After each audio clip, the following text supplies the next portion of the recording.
Milyon-milyong halaga ng mga tanim na marijuana ang nadiskubre ng pulisya sa kanilang operasyon sa mga lalawigan ng Benguet at Kalinga. Habang halos kalahating milyong pisong halaga naman ang inihinalang shabu ang nasabat ng pulisya sa Laguna. Si Jap Regala, una sa balita.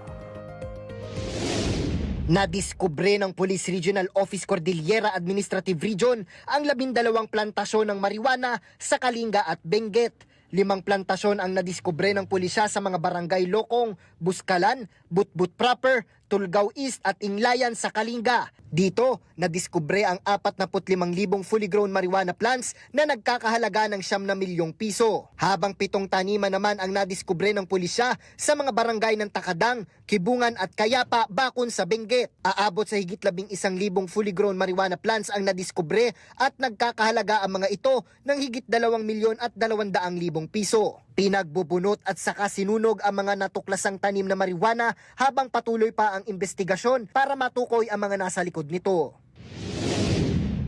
Arestado ang 6 na wanted persons sa magkakahiwalay na operasyon ng pulisya sa lalawigan ng Bulacan.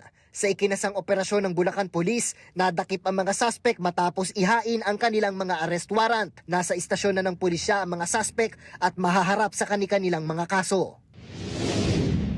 Timbog ang isang high-value individual na sangkot sa iligal na droga sa operasyon ng pulisya sa Laguna. Sa ikinasang bypass operation ng Calamba Police sa Barangay 1 Calamba, Laguna, nasamsam sa suspect ang 8 pirasong plastic sachet ng hinihinalang shabu na may humigit kumulang 60 gramo ang bigat at nagkakahalaga ng higit 400,000 piso. Nasa kustodiya na ng pulisya ang suspect at mahaharap sa kasong paglabag sa Republic Act No. 9105 o Comprehensive Dangerous Drugs Act of 2002.